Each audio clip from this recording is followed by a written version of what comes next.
8వ తరగతి చదువుతున్నాను. మా పాఠశాల పేరు జిల్లా పరిషత్ ఉన్నత పాఠశాల. నేను ఒక కథ పండితులైన లోకజ్ఞానం లేని ముగ్గురు మూడుల కథ. ఒక గ్రామంలో నలుగురు స్నేహితులు ఉండేవారు. ఆ నలుగురు స్నేహితులలో ముగ్గురు మాత్రమే శాస్త్రాలు చదివారు.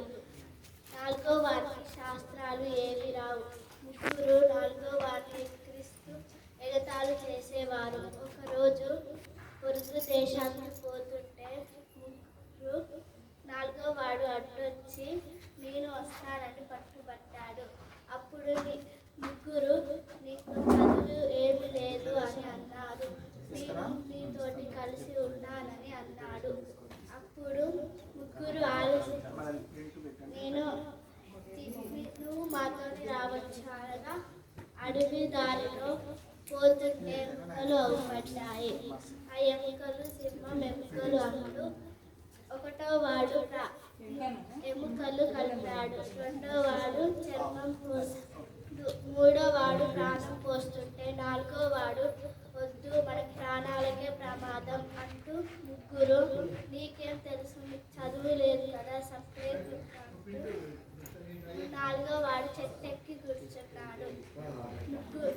మూడో వాడు ప్రాణం పోసి సింహం లేచింది. వాళ్ళ ముగ్గురిని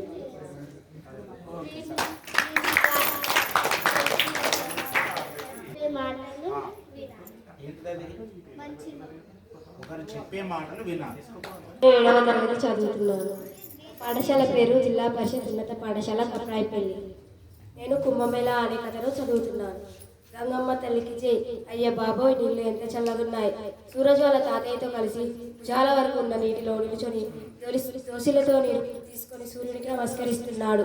వాళ్ళ అమ్మమ్మ గంగ, యమున మరియు సరస్వతి అంతర్వాహినిగా ప్రవహించే త్రివేణి సంగమం వద్ద పడవలో కూర్చుంది. చేతిలో జపమాల పట్టుకొని జపం చేస్తున్న ఆమె ముఖంలో సంతోషం స్పష్టంగా కనిపిస్తుంది. కుంభమేళా సమయంలో ప్రయాగ్రాజ్ వెళ్ళాలనుకున్న ఆమె అనేక సంవత్సరాల కల నెరవేరింది.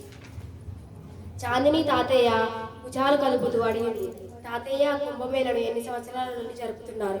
ఇది దాదాపు 2000 సంవత్సరాల పురాతనమైనదని నమ్మకం. ఋగ్వేదంలోనూ దీనిని గురించి వర్ణించారు. నేను ఇంటర్నెట్లో చదివాను. చక్రవర్తి హర్షవర్ధనుని కాలంలో భారతదేశాన్ని సందర్శించిన చైనా యాత్రికుడు హుయాన్సాంగ్ తన యాత్రా చరిత్రలో దీని గురించి రాశాడు. గర్వంగా చెప్పాడు సూరజ్. నదిలో లెక్కకు మించిన చిన్న చిన్న పడవలున్నాయి. వాటికి కట్టిన కాషాయ జెండాలు రెపరెపలాడుతున్నాయి. ఎంతో మంది యాత్రికులు పడవలలో కూర్చునే పూజలు చేస్తున్నారు.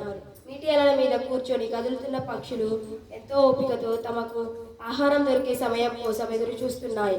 మరికొన్ని ఆకాశంలో చక్కర్లు కొడుతూ వాటిని చూస్తుంటే Guinness book of world record వారు ప్రపంచంలోనే అతిపెద్ద ధార్మిక సమ్మేళనంగా నమోదు చేసిన మేళలో పాల్గొనేందుకు వచ్చినట్లుగా ఉన్నాయి.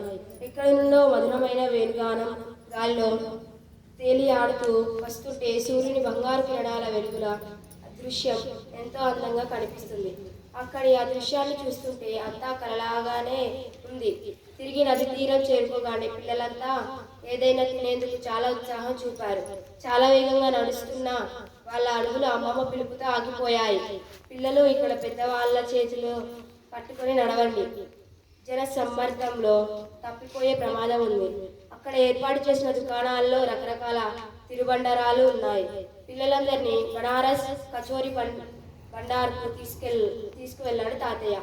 అందరూ అక్కడున్న చెక్క బెంచీల పైన కూర్చున్నారు. వాళ్లకు ఆకు దున్నెల్లో వేడివేడి పప్పు, కచోడి, జిలేబీ మట్టి గ్లాసుల్లో మీగడ పాలు అందించారు. ఆ దుకాణం యజమాని వృద్ధుడు ఎంతో ఆరోగ్యంగా నిటారుగా నిల్చొని ఉన్నాడు.